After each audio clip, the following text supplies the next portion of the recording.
बिजली के बिल में 11 किस्म के टैक्स देता है, लेकिन जो सुप्रीम कोर्ट का जज है उसने ऑर्डर पास किया है कि जो मेरी तनख्वाह है वही रिटायरमेंट पर मेरी पेंशन होगी, वही रिटायरमेंट पर मेरी पेंशन होगी। और आपको बताइए उन्होंने ये ऑर्डर भी पास किया है कि उस पेंशन में से वो टैक्स एग्जेम्प्टेड होगा।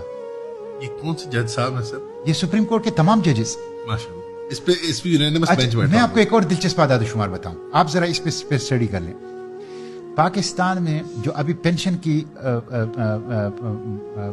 इजाफा हुआ हुकूमत ने किया, तो आपको पता है जो सुप्रीम कोर्ट के जज थे उनकी पेंशन कितनी बढ़ी? 1,50,000 रुपए पर मंथ बढ़ गई। ब्यूरोक्रेट्स की बढ़ गई 40,000 रुपए पर मंथ। आपको पता है जो कम से कम पेंशन लेते हैं जो 20,000 रुपए वाले, उनकी पेंशन कितनी बढ़ी? 3,500। आपको पता है पाकिस्तान में जो कम से कम तनख्वाह है और ज्यादा से ज्यादा जो कम से कम पेंशन है और ज्यादा से ज्यादा पेंशन है, उसमें रेशो क्या है? 1:92। 1:92 यानी जो कम से कम पेंशन ले रहा है और जो ज्यादा से ज्यादा पेंशन ले रहा है वो 1:92 है। और आपको पता है बरतानिया में ये रेशो कितना है? 1:11। ये जुल्म का निजाम है, ये जुल्म का निजाम है यहाँ पे। यानी शाह से आगे शाह के बंदे वाली बात है। नहीं जी, यहाँ पे ब्रिटिश का निजाम हमने इतना आगे खींच यहाँ दिया। पे इतना मतलब ये है सिविल ब्यूरोक्रेसी, मिलिट्री ब्यूरोक्रेसी, जजेस, हुक्मरान, सियासतदान ये खा रहे हैं इस मुल्क को।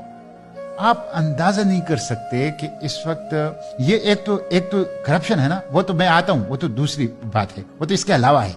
ये वो हैं जो इन्होंने जायज अपने लिए रखे हुए हैं, जो जायज मरात रखे हुए हैं। आप अंदाजा कर लें कि अभी उस दिन मैंने सेनेट में ये इशू उठाया था, 200 रिटायर्ड अफसरान ऐसे हैं सिविल मिलिट्री ब्यूरोक्रेसी के कि जो बैरून मुल्क हैं, रिटायरमेंट के बाद बैरून मुल्क गए हैं, और जिन्होंने कहा है कि हमें डॉलरों में पेंशन दी जाए, उनको डॉलरों में पेंशन दी जाती है। ये आर्टिकल 25 की भी खिलाफ वर्जी है और पेंशन रूल्स की भी खिलाफ वर्जी है। 200 मिलियन रुपए सालाना उनके ऊपर खर्च आ रहा है। आप अंदाजा कर लें, ये सूरत हाल है, ये सूरत हाल।